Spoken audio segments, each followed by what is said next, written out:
Hey there, YouTube! I am somebody who always finishes what she starts. I don't intentionally not finish books.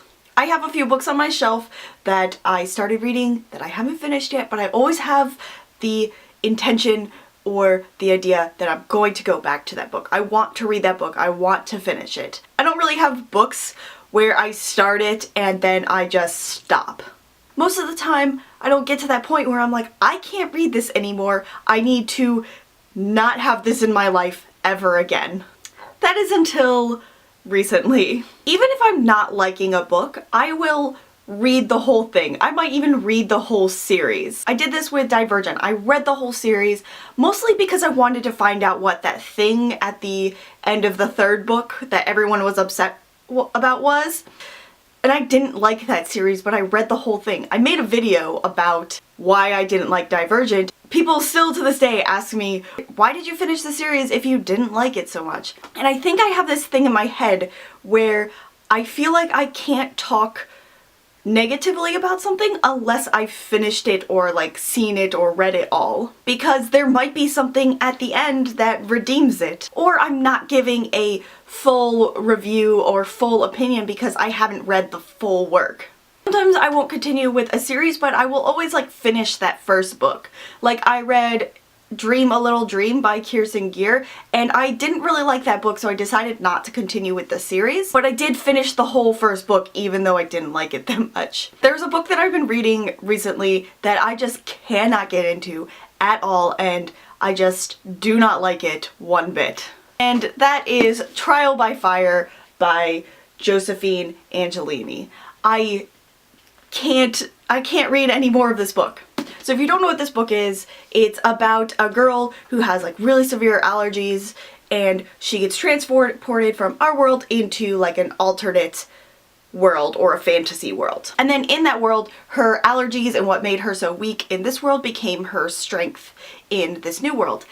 And that sounds like a really cool concept. Like the description on this like sold me on this, but I can't read any more of this book. I read about 100 pages of this book, and just towards the end of that 100 pages I was skimming it because I was not interested in the characters, the story, or even the world that it was in. I feel like 100 pages you get a good sense of the book, and if you are not liking something by 100 pages in, then just stop. This book is about 380 pages, so I'm just about a third of the way through and I was just not feeling it at all. I feel like that's a good marker or a good place to stop. If I don't feel it by a third of the way through, then why bother with the rest? I talked about not finishing this book on Twitter, and I got a tweet from Ariel Bissett, and she said, "You will only read a finite number of books in your life. Don't waste it on garbage." If I am not feeling a book, then I need to stop reading it. And I don't have to go back to that book if I don't want to. So, Trial by Fire, I'm sorry, but you're going to be my first intentional DNF book. Let me know in the comments what your opinion on not finishing books is, because it's been a long road for me to say I'm not going to read this book anymore. I'm going to take my bookmark out of this book and I'm going to put it on the shelf, and I don't know what I'm going to do with it now. I'm just not going to recommend this book at all. It's not very good. If you like this video, please give it a thumbs up and subscribe to my channel if you want to see more bookish videos from me. Alright, that's all I've got for you guys today. I'm Christy Lou. Till next time, matane! Wait, I'm not done yet. If you like my videos and you like what I do and you want to help me continue to create more consistently and better videos, then please consider supporting me on Patreon.